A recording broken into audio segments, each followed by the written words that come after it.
بسم اللہ الرحمن الرحیم۔ فضائل سورۃ البقرہ۔ ناظرین، سورۃ البقرہ قرآن کریم کی سب سے بڑی سورت ہے اور بہت سے احکامات پر مشتمل ہے۔ رسول اللہ صلی اللہ علیہ وسلم نے فرمایا ہے کہ سورۃ البقرہ کو پڑھا کرو کیونکہ اس کا پڑھنا برکت ہے اور اس کا چھوڑنا حسرت ہے اور بد نصیبی ہے اور اہل باطل اس پر قابو نہیں پا سکتے۔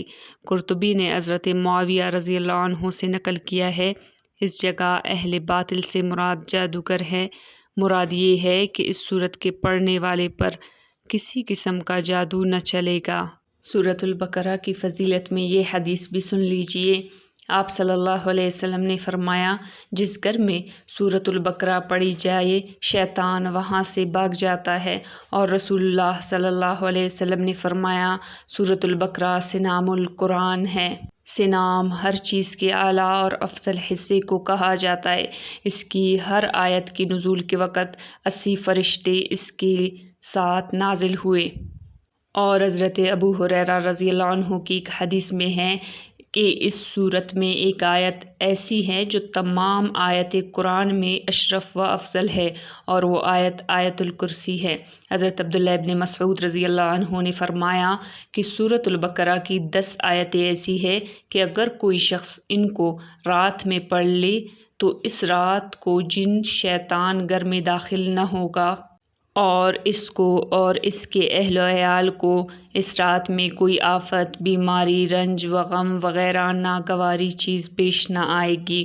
اور اگر یہ آیتیں کسی مجنون پر پڑھی جائیں تو اس کو آفاقہ ہو جائے گا۔ وہ 10 آیتیں یہ ہیں: 4 آیتیں شروع سورۃ البقرہ کی، پھر 3 آیتیں درمیانی یعنی آیت الکرسی، اور اس کے بعد کی 2 آیتیں، پھر آخر سورۃ البقرہ کی 3 آیتیں۔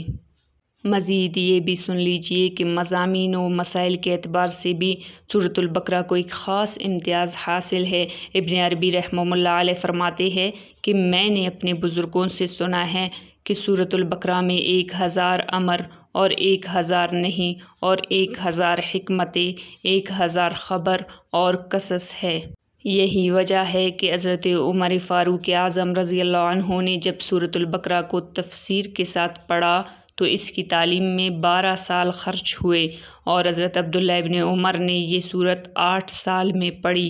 جس طرح سورۃ البقرہ کی تلاوت ہمارے لیے فائدہ مند ہے، اسی طرح سورۃ البقرہ کے مضامین کو سمجھنا اور ان کے حقائق کو جاننا فائدے سے خالی نہیں۔